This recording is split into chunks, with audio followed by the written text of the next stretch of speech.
I feel that is far too loud for being in a library. It is truly a pleasure to welcome you this morning. I'm Patsy Reed. I'm the Chancellor, and I feel like I have inherited a rich and wonderful institution, that I have come to a place that so many dedicated people have given their lives, their time, and their talents to create. So this is truly a celebration. This is a celebration of all of the people who have helped to found and develop this university, but particularly a celebration of one key person's leadership, a person who became the president of Asheville-Biltmore College in 1962, continued through 1984, and was our very first chancellor of the University of North Carolina at Asheville, William E. Highsmith. I'm going to try to make some introductions. Please wish me well. We are pleased to have some of our current Board of Trustee members with us. Jessie Ray, who is the chair, and I'll ask you to hold your applause, please, Jessie. Rob Cranford, vice chair. Wells Greeley and his wife Kathy. Julianne Winter. And did I miss anyone? Oh, Sue McClinton is in the back there. Sue, we're glad you could be with us. Are there any Board of Governors members here? I know that we have some current and past legislators. Senator Jesse Ledbetter is with us. And Senator Ledbetter has the distinction of having been a Board of Trustee member. We're happy to have you. Representative Wilma Sherrill is here. Senator Bob Carpenter. And I think we have some former legislators. I've heard rumors that Mary Colton is with us, and I haven't seen. Oh, good. And Herbert Hyde. Happy to have you. Have I missed anyone who is a present or a past legislator? Of course, we're deeply indebted to the people who have provided the funding from the state for this fine institution. We have several members from our city council with us. Charles Worley. There'll be no commercial announcements, of course. Barbara Fields. And Ed Hay. And have I missed anyone there? I'm not going to try to introduce everyone who has returned and has had such a positive influence on this university, but I did want to introduce to you one alum. From the very first class, the class of 1929, Buncombe County Junior College, a time when there was no tuition, we have with us Elizabeth Harris Redmond. Would you please stand?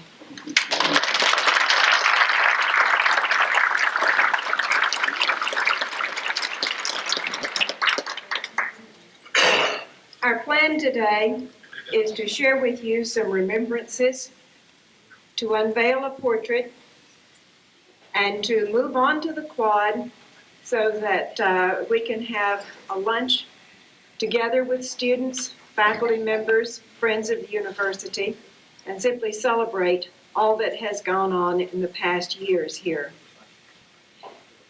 We're surrounded by so many people who have had such a pivotal role, many pivotal roles in developing this university. I would like to introduce just a few of them to you. And I wanted to start with Aline Highsmith.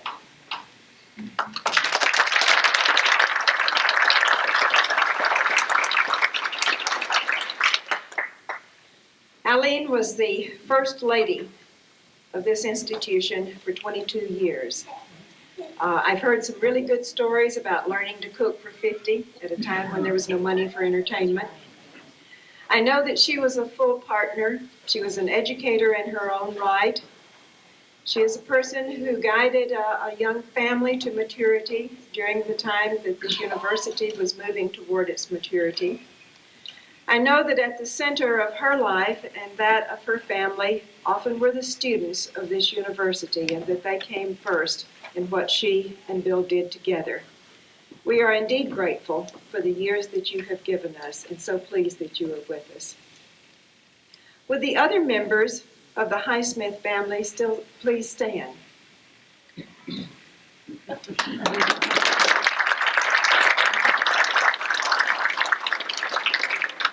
You'll meet one other in a few minutes. Before we go any farther, I would like to thank the people who gave so much time and effort to planning this event. The able chairmanship was in the charge of Arnold Wingrove. And as you know, Arnold Wingrove has orchestrated many a performance here. This was a very fine one, and we thank you, Arnold. On the committee, Mary Shackles, Elise Henshaw, Dee James, Hoyt Phillips, student, Milton Reddy, Marianne Epstein, Alice Witchell, and Pat Mebin. And I would also like to say thank you to the College for Seniors for their invaluable help, both in the mechanics of getting invitations and mailings out, but also in the oral history that we're taking this morning. As I have moved through these past 2 days, I have gained a new appreciation for what it has taken to make this university the university it is today, and also a realization of how short 70 years can be. In recognizing Dr. Highsmith, we are recognizing someone who saw this university established on this site, who presided over the establishment of this university here, who moved it into the system so that we became one of the 16 constituent institutions for the University of North Carolina, and who set the tone and the direction, the vision, for the years that followed. Making some comments today about those years are several people who knew and worked with Dr. Highsmith. And I'm going to introduce them now and then ask them to simply come forward and make a few comments without further introduction. The first will be O.E. Starnes, who was a member of the Board of Trustees, who led the institution in complying with the Community College Act of 1957, and he may tell you a little bit about that. And later was the chair of the Board of Trustees, and of course is a policy-making guiding board. That board has a pivotal role in all of the decisions that guide a university and shape its future. Following Mr. Starnes will be Ed Harris, a 1966 graduate of Asheville Biltmore College. He was the Student Government Association president and was instrumental in gaining dormitories, as they were called then. We call them residence halls now, but in gaining dormitories here. He has come today to join us from Texas A&M West in Canyon, Texas, where he serves as the athletic director. Following Mr. Harris will be Shirley Browning, a member of our faculty today, professor of economics, long-term faculty and administrative leader on this campus and in the state. He was hired by Dr. Highsmith in 1970 when there were 1,000 students on this campus, so Shirley has seen much change. And following Dr. Browning will be Ed Highsmith, the older of the two sons who literally grew up with AB College and with UNCA. He presently lives in Baltimore and is a scholar at Johns Hopkins University. So I'll ask that Mr. Starnes lead off and share with us some of his remembrances. We expect that each set of comments will be 5 minutes or so, and then we will move on to unveiling the portrait of Dr. Highsmith. Mr. Starnes. Thank you, Chancellor Reed.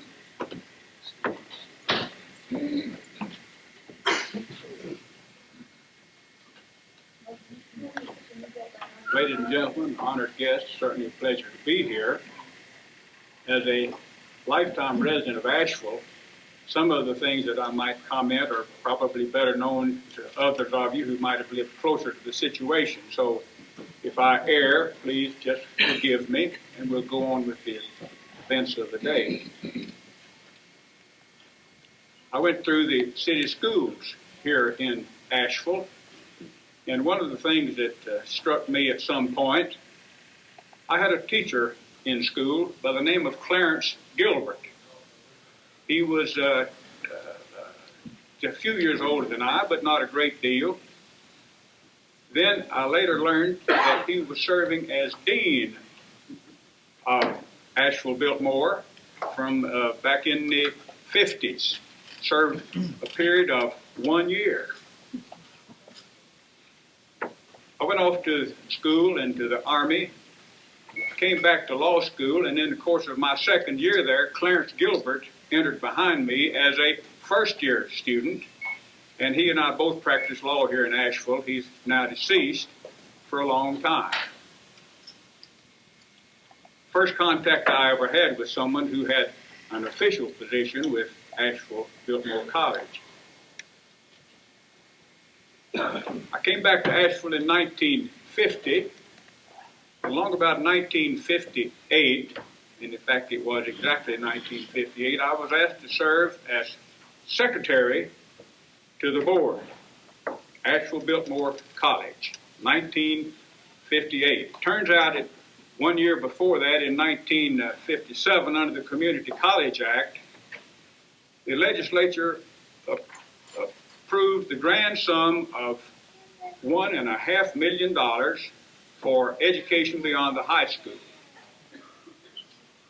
That was for the purpose of the Community College Act, of course. $375,000 of that came to our school. Larger sums went to Wilmington and Charlotte. And under the Community College Act, a new board was appointed. Down until this time, the college had been, as many of you remember, in what I recall as being a Naval Reserve barracks area out on the corner of Graceland and Merriman Avenue. Not a very fancy place by any stretch of the imagination, but it served and perhaps was an improvement over some of the earlier sites. But then in the late 40s, about 48 or 9, Seeley's Castle was offered to the college to be sold, but under very generous circumstances. Now, those of us who've been in Asheville a long time, Seeley's Castle had an unusual air about it. There wasn't much up on the mountain in those early days, and when it was offered, I suppose compared to where it was, it just looked grand as a college site. But when you look at it in light of what we now know, you wonder how in the world did it happen. But there it was, and in 1958, they'd been up there some 7 or 8 years, and my first meeting was up at Seeley's Castle with the then board. Now, in all truth, I was not a member of the board. I was elected, the board was appointed by the in Raleigh or Chapel Hill or someplace. I don't know where it was appointed, but they were fine folks. And I and a young banker by the name of Bill Reese, he was asked to serve as treasurer. I think they just wanted 2 more folks on the board to stand the gaff that sometimes seemed to come to us under the circumstances that we had up on the mountain. To get that $375,000, however, we had to come up with a bond issue, and I say we, the board did, and as a result of very first-class action, and that was a lot of money, $500,000 in 1957, but it passed. Amazingly, it passed. And we were up on the mountain, and of course this money was to be used up on the mountain, but even in my first meeting up there in early 1958, there was some talk about is this really the place we need to be? Well, you didn't have to look long to decide, really, it was not. It was steep. The building itself, or there were several buildings, they were imposing, but the opportunities for growth and real service were extremely limited. So at that point, the board took an action which to me seemed like a bunch of gunslingers. They said, yes, we've got this bond issue approved, and we told folks it was going to be spent up on the mountain, but we're telling ourselves this is not the place to spend our money. This will not do. I'm surprised we weren't impeached, because we immediately after the people had passed it started telling them we really don't want to use money up there where you told us to spend it. We want to buy a place down in town somewhere. And they looked over several and found this site owned by Landon Roberts and some others. And Landon, in his usual generous nature, made the school a very fine offer, I'm sure. And it was bought for $161,000. Something like 162 or 3 acres, I believe it is. We're crowded already. We bought some land when I was serving on the board up on the mountain some years ago. I don't know where else we're going to be getting the land. We're pretty well landlocked. But in any event, we were not content with what we just sold the people on doing, and so we said we've got to come down off this mountain, and we looked around and found this site, and of course it was a godsend, no question about it. Well, now we're going to come off the mountain. How are we going to pay for that? This is nothing but undeveloped land. Most of it, nothing going on down here at all. Open. Some farmland, a few small houses, I think, maybe an old site of some kind. I forget exactly. But it was, I won't call it wasteland, Landon, but it was, it's pretty much country down here. But it was ideal for this college. So in 1961, we said we're going to pass another bond issue, $750,000. How great that was. Plus a 4-cent tax levy to pay for the thing we were going to build with that money. And of course the legislature was beginning to give us some money for this time. And so we came down, and the bond issue for the 750 was approved in February of 61. You talk about a building program. We had as a building program because by 1961 in September that same year, we were enrolling students. I mean, we were up and going. Only 2 buildings, but they looked grand to us compared to what we'd had, and we could see the future ahead of us and how grand it looked at that point. Then in 1963, we moved on to the next step, which takes us the first real big step in moving us towards university status. They passed the Omnibus Higher Education Act of 1963. 3 principal schools they were interested in, and Asheville had to fight for a place to get included in the initial action of that. Charlotte and Wilmington had it, but a group of our trustees had to go to Raleigh and argue with Governor Sanford, and immediately got approval to go along with the other 2 schools being treated as future universities under our system. So and that in 1963 terminated my service to the board at that time. They no longer needed a secretary, I suppose. And so I got run out of the county, and so they came on with many other fine and useful citizens. One thing you can say about the boards back in the 50s, when I first became acquainted, and again to the current time, quality leadership in Asheville seems always to have been available when needed, and people appropriate for the job when called on to serve. Thank you very much.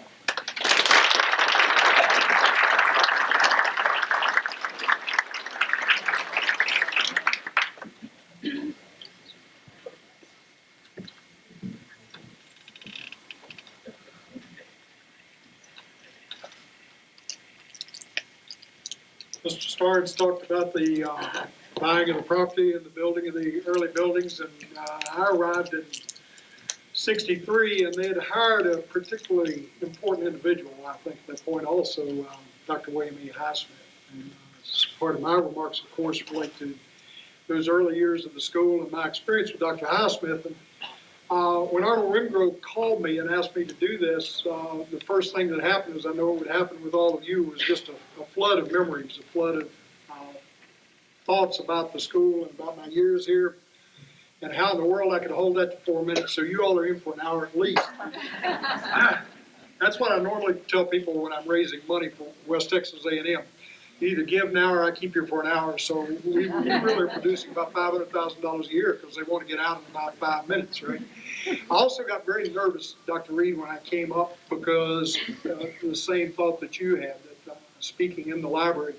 And Carolyn Frady, for one, can tell you that Dr. Highsmith was always telling you to be quiet, right? He thought I was one of the few people in the world that didn't need a telephone. I could yell from my office to any place we were trying to talk to. So being in a library and trying to hold it down is probably an oxymoron and concerns me. Another thing that made me very nervous about this is after I was here as a student from 63 to 66 and 1967, I became an employee. And I'll never forget attending one of the early faculty meetings, and Ellis Shorb and some of the faculty members arguing over whether a friend of mine who was graduating that year should graduate with honors or not, because he didn't know the difference between the word antidote and anecdote, right? And I got very nervous and went out and got my dictionary to make sure that that's not part of my education. It is such a great pleasure for me to be here. It all started for me here, as I said, in 1963. I remember those years, all of the changes we went through. Dr. Riggs, of course, remembers, and all those great faculty members that were here with us. This school was experimental from a point of having been a community junior college, essentially, to becoming really a one-of-a-kind institution, a state-supported small liberal arts institution. And we, those early students from 63 to 66, were kind of the experimental fodder of that entire process.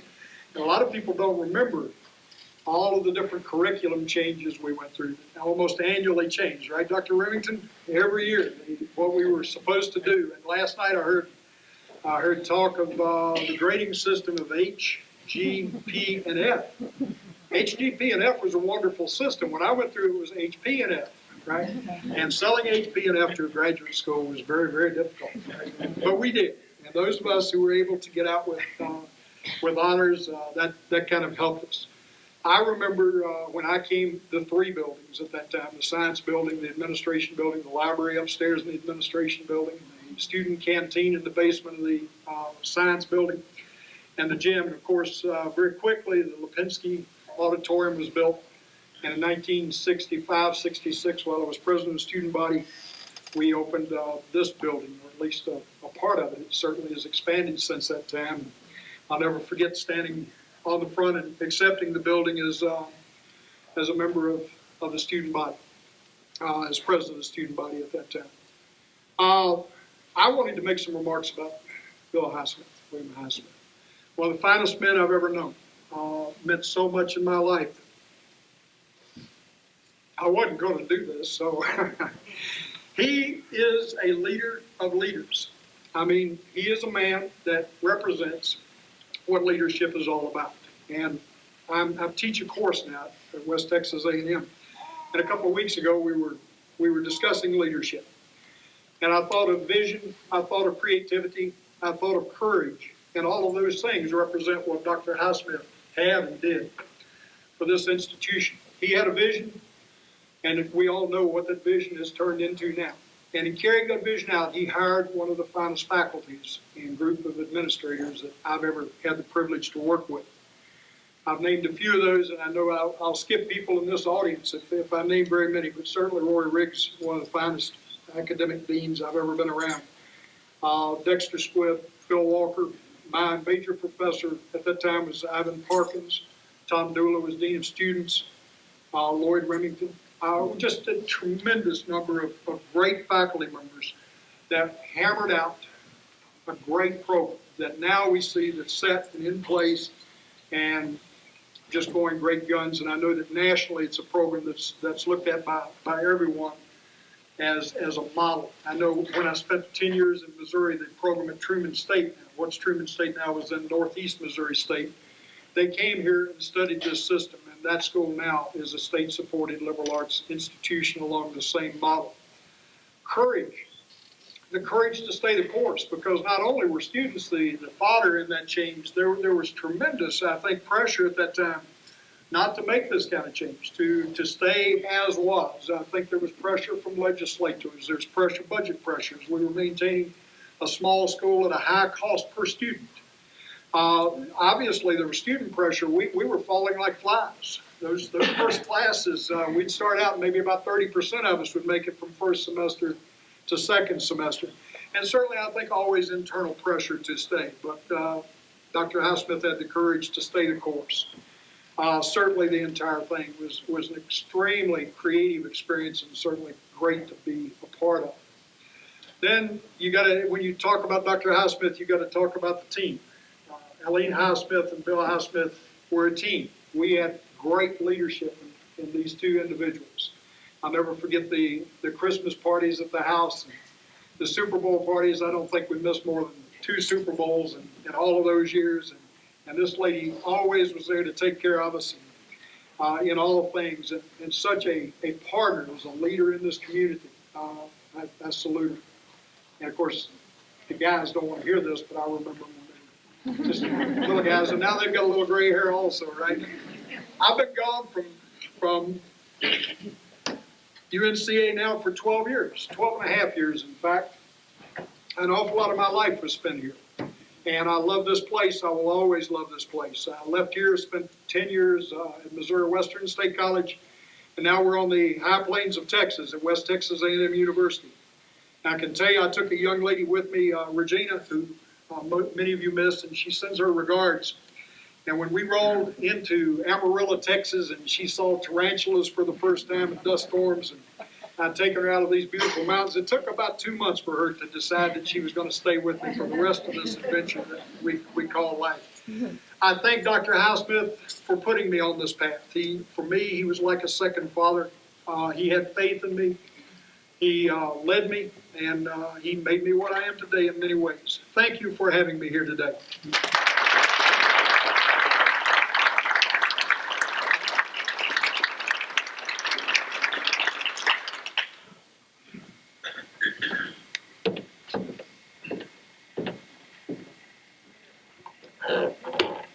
Good morning. As Patsy said earlier, Bill Highsmith was chancellor when I came here in 1970. Unlike the earlier speakers, I'm not a native of this area. When I came here, I figured I'd be here a year or two. I refer to myself occasionally as an old East Kentucky hill boy, which is basically what I am. And it's not that different from being Western North Carolina hill boy. Bill and Eileen, as has been said before, were the team that helped put this place together and make it what it is today. They did so not only on campus, but off campus in their relationships with the faculty and everyone who worked here. And I'd like to focus primarily on that aspect. Arnold called me, actually he didn't call me Arnold, it was email. We didn't have email when Bill was here. I don't know what he would have thought of email. Probably not a whole heck of a lot. But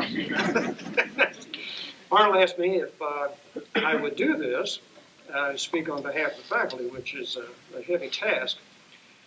And I asked him, sure, how did my name come up? And he said, well, Eileen had mentioned me along, I assume, with some others. So I am quite honored, Eileen, that you did. Thank you very much. It's technically correct, Bill hired me, but I didn't really get to know Bill until I'd been here a year or two. For whatever sets of reasons, I ended up chairing the faculty senate a few times in the 70s. And Bill was a man of intense patience, and what I thought was excellent tact, though when I came in, I won't say how many times, to tell him that he was going to have to put up with me for another year as chair of the Senate, he sort of looked at me and said, again? And then smiled. to say. He could be very tactful. And we worked fairly closely together, off and on for the entire time that he continued as chancellor while I was here. And I won't say that, I can't say that he's the best chancellor in the world, but for me, if it had not been for him and the way he treated me, and I saw him treat other faculty members, I probably would not have stayed here, regardless of any success that I may have had in the eyes of my colleagues. Bill loved people. He really did. And that's what it takes to do what he did as chancellor and help build this institution and help provide an atmosphere where the faculty could do what they are charged to do, and that's teach students and work with students. And he was a master at it. Did an excellent job. And I will always be grateful because, as I said, when I came here, I didn't figure I would stay here very long. I'm not a person with a liberal arts background, as most of my colleagues know and still sort of shudder every once in a while when they think about it. Originally, I was planning on working with the Department of Agriculture, in it, some of my training is in agricultural economics. But I had never been in a little school like this, and I thought it would be sort of fun to see what it was like. And as you could tell, it must have been a lot of fun, or I really didn't have any options. I'll say it was a lot of fun because I'm in my year number 28 now, and it's been an extraordinarily good life for me, and I'm very grateful for the opportunity that I've had.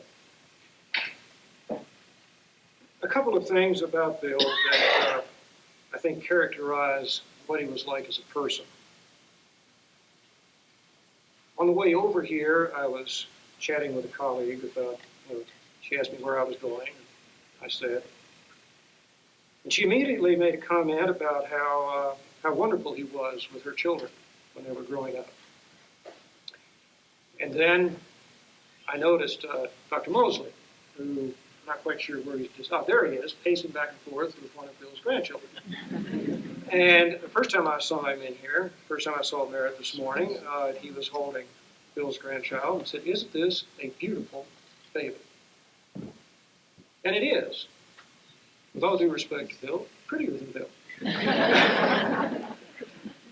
And just before we got started, Merritt said something that is consistent with one of my perceptions. One of the fondest memories he has of Bill was the way he related to children.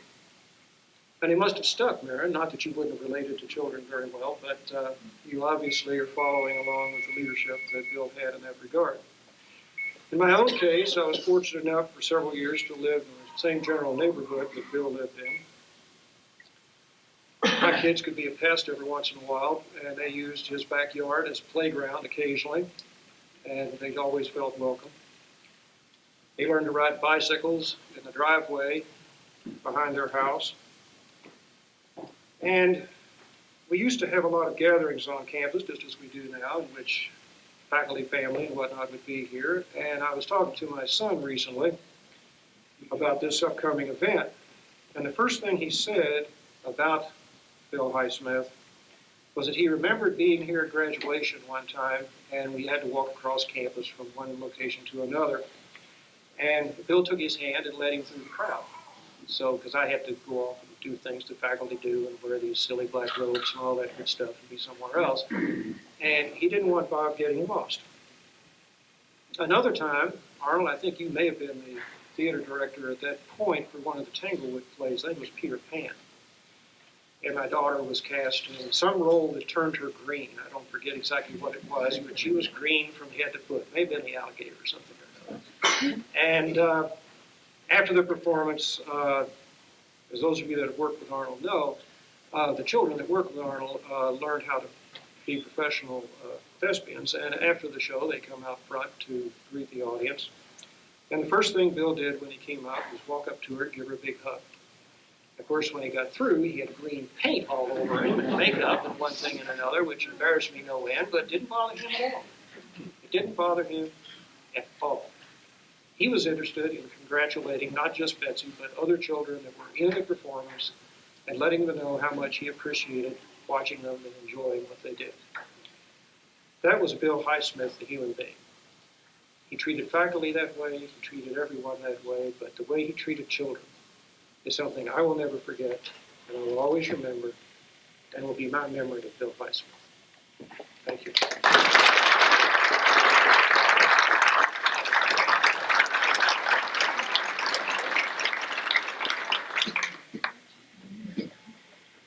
Yeah, he treated kids pretty good.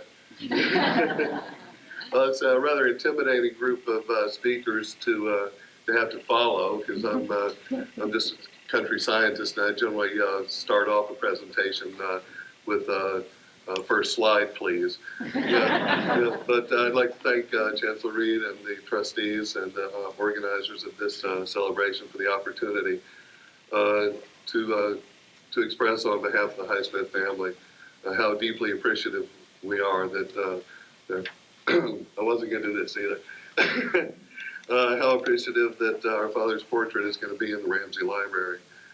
When my father came to this campus, there were 2 buildings here, and over 20 went up during his tenure. And he took great pride and satisfaction in what each one of them represented for this campus. However, to him, and I think to most of us, the heart and the soul of a university is its academic library. And he wore out the roads to Raleigh and Chapel Hill to getting funding to fill this building with the accumulated knowledge of the world. And when it started to overflow with books and most importantly with students, he lobbied for 6 long years to generate the funding for a substantial extension. And the actual money didn't arrive for this for the extension until 1985, a year after his retirement. But he knew it was on its way, and it's one of our many regrets that he did not live to see this building in its final form. But we're quite confident that both he and Tony Lord, the original architect, would be just as happy as Mel Blauer is with the results. My father came to Asheville just to stay 5 years, just as he had done in turning a small junior college in Florida into an accredited 4-year institution. But it was here that he found the purpose of his life. And no matter how good the offers were to go elsewhere, there was always something here that he had to finish. But it was not just his dream to build a reputable institution of liberal arts in Asheville, North Carolina. It was the dream of the people who induced him to come here. And I have to say that growing up, John and I met some of the brightest, most far-seeing people that were ever likely to meet. John Reynolds, Manley Wright, Louis Lipinski, Virginia Dameron, Gertrude Ramsey, O.E. Starnes, and all the rest of that original board. And although we never knew him, we couldn't help but feel the presence of A.C. Reynolds, a man whose unshakable determination carried a tiny junior college through virtually impossible times to become an institution that the leadership of Western North Carolina simply could not let die because it was so deeply needed by the students of Asheville and Western North Carolina. Other leaders have now picked up the dream and the responsibility for building this university. And the university's influence has spread far beyond this immediate area. And we wish our father could know just how high this institution ranked in the national listings. The work and the responsibility clearly are not finished, and they never will be, because a university is an ever-moving, ever-changing entity. And we're very, very pleased that our father's image will gaze from these walls at generations of students as they enter this library seeking answers and information that will help them live intelligent and productive lives. Thank you very much.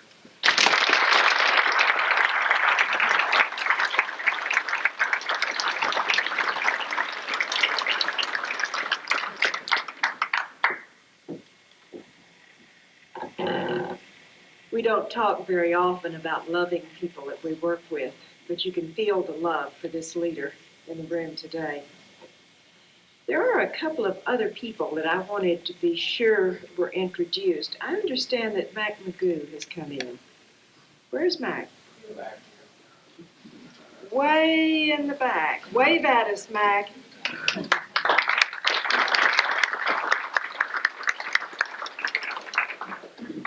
Mac played a very important role in this university developing from many years ago. And I think that we would be remiss if we didn't acknowledge the person who kept Bill Highsmith straight. Carolyn Frady.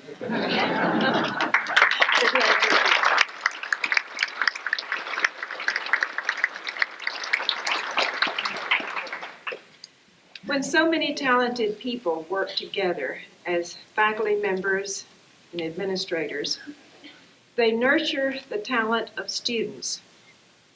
And often that talent blooms and extends far past the university. And that is true of Scott Lowry. Scott is an artist, 1987 graduate. He's a person who knew Bill Highsmith, remembers him well. He is the artist who has painted the portrait that we will unveil. And I will ask him and Aline Highsmith to come forward and do that honor for us.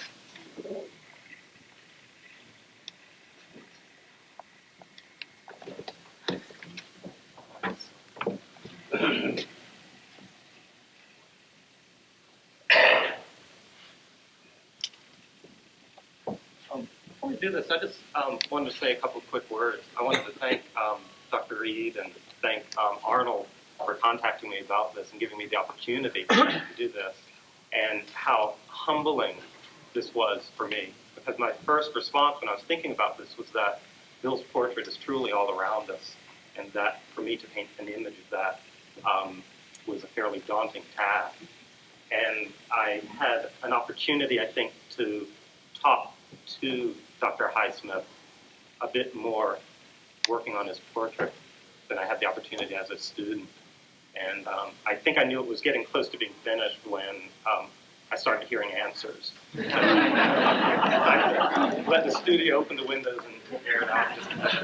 Thank you very much.